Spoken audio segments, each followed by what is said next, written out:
السلام عليكم ورحمة الله وبركاته.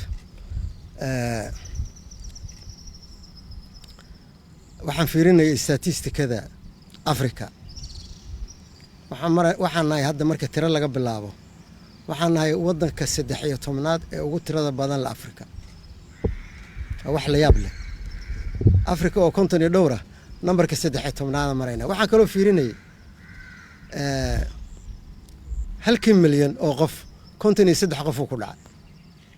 halkii milyan oo qof oo Soomaaliya konton iyo 3 ku dhacay. oo Soomaaliya joogtaan ka hadlaya. maantay waxa dhacday joornaal ka soo baxay Kenya oo leeyahay Star wuxuu sheegay masaajid kamida masaajidiyada islii ku yaala inay yihiin meelaha aad ugu faafay. baaritaanka la sameeyay marka la fiirsho qowmiyadaha Kenyana Soomaalidu ay tahay number 1 maakin in dhakhtar oo aan zoom ku jirnaa sheegay hadda taasoo toban lagu sii dhuftaa anaguna maxay Soomaalida u gaara marka Soomaalida waxa u gaara waxay noqotay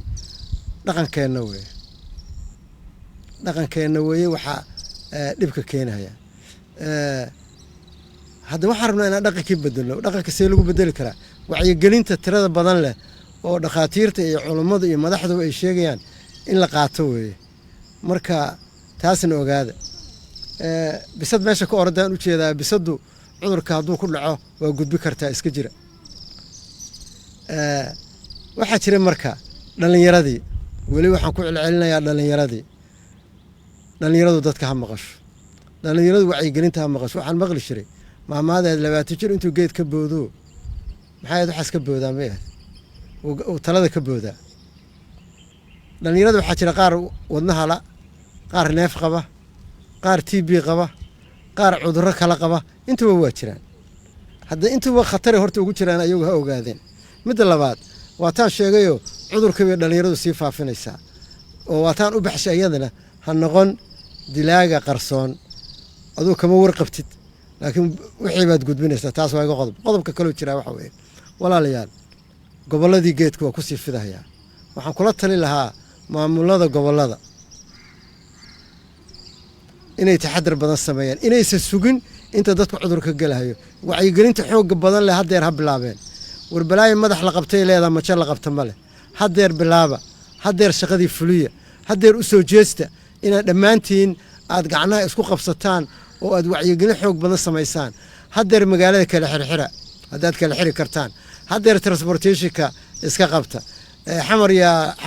wixii nagu dhacay duruusta xamar ka badan waxay tahay wacyigelin aan la dhageysanayn masaajidii aan la xakamaynayn meel kamida gobolada oo qof ku dhacay baan waxaan warsaday warkii laga helay ka warrama taraawixii loo tukadaa oo salaadu loo tukadaa uu yiri wallahi arrinta sidii waa ooyaanay markaas arrinta sidii loo sahlanaayo maahan war waxa idin leeyahay walaalayaalow oo misano walaalayaalow waxa idin leeyahay taxadarka aan badino cadow lama soo dhaweysto cadow hadaa soo dhaweysatid waligiis ma noqon rabaayad ku noqon maayo rabaayad ma noqonayo cadow ku raba inuu ku dilo rabaayad ma noqonayo ha sahlanina arrintan reer gobolow dadka gobolada maamulada goboladow waxaan leeyahay hadeer gudigiina ha howlgalo hadaa raadiye ka cabaadiya hadaad ciidamada adeegsada dadka kala fogeeya suuqa hadii la aadayo suuqa la iska dhoobaya la iska daayo qofku haduu muraad leeyahay muraadkiisa qaato gurigiisa ku laabto waxaan idin leeyahay maskarada hal la wada gashado khasab ha laga dhigo qofkii maskara aan qabsan goboladu waxa marinaya iyagu dadku waa ka yaryahay hal la qabto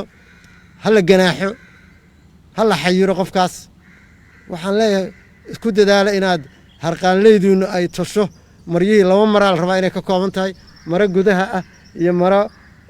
banaanka inay ka kooban tahay midaan labadooda haysto originalka labadooda haysto midaan originalka u jeedaan meel xagga la xiraayo sanka la xiri karo si aan dabeel xagga kaaga soo galin laakiin kuwiin hadaa sameystaan oo lastig yar halka galisaan lastig sanka qabanaya hadaa galisaan xataa waxtar weeye wareedha walaalayaal nafteena aan badbaadsano badqabkeena aan ka fakarno maalin kasta baabuurkan aan break lahayn hadda meeluu galahaya aan iska break gareyno break u sameeyno aan joojino baabuurka aan break galayn horta waxaan ka wadaa aniga COVID-19 cudurkan coronavirusku uu gudbiyaan ka wadaa hadda meeluu galahaya haddaanan marka xawaareen uusan ka dheereen waxqabadkan uusan ka dheereen oo aanan hakin weligan waa daba soconaynaa asna intuu naga dili karo naga dilhaya intii xanuunsanayso xanuunina dhaawacaya oo jiro la soo dhacayso shaqadooda iyo dantooda gabaysa saas weeye dadka waayeelkaana waa ku celinaya ha laga taxadaro maxaa marka looga hortagayaa waxaa looga hortagayaa tan in la gashto gacmaha in si fiican la iskaga dhaqo baabuurta dadku ku badan yahay inaan la raacin suuqa lagu badan yahay inaan la tegin aroosyada waxaa malaynaa gobollada si fiican bay uga socdaane ha la iska jiro aroosyada online ha laga dhigo waalidka iyo dadka waayeelka marka lala xiraayo online iyo smartphone aan u dhiibno qofkaan awood lahayna sida dhaqanka Soomaaliya hajiya xagga ha ka yiraahdo assalaamu calaykum awow aaba seetiin hooyo ma fiican tahay halka ha ka yiraahdaan habtii iyo isku soo dhawaantii iyo waa looga ogaa inay ku leeyihiin gobolkood war maxaad iiga fogaanaysaa wixii alla qadaraan diyaar sax way wixii alla qadaray waa la qaadanaa nin diidan ma leh laakiin haddana qadarta sayidina cumar umar inuu yiri qadarta allah ka cararaynaa qadarta allah u cararaynaa waa wax caqliguna ogol yahay caqligaaba ogolba inaad dadaal muujisid si aad qadarta ninama diidi karee waxaa kale oo sahlaya qadartii aduu qabo aduu ta kalema diidi kartee ayada quraan oo badanna waa jiraan hadda laakiin waxaan leeyahay aanu dadaalkeena muujino yaanan anagu hogta holcaysa yaanan anagu dalaq dhihin oo aan ka fogaan anagu ma nihin caqli baa ilaahayna siiyey xayawaan ma nihin xayawaanku xataa laftigiisu qaar caqli badanaa jiro oo waxa khatarta garanaya oo ka carara waa oga kama liidano ariga maalan hadda banaadir joogaa waa ari caqli badan waagi hore waxa xustaa dowladda hoose markuu waa la qaban jiro ariga inta la qabto suuqa lagu soo daayo ama meel lagu xiri jiray markuu arko uniformka uu sito askariga waa dhuuma jiray marka macarigan ka liidanaa cudurkii waa jira aan ka cararno ka fogaano wallaahi waa wax la yaab la weeye meel kastoo Soomaali joogto adduunka afarta gees meesha jirto cudurkaas ku dhacay haddii dadka minority-ga wadamada jooga la arkay Soomaalida ugu dhib badan Soomaalida marka qabuuraha la wada aadayo 200 lagu wada janaasul ghaib waa la tukan karaa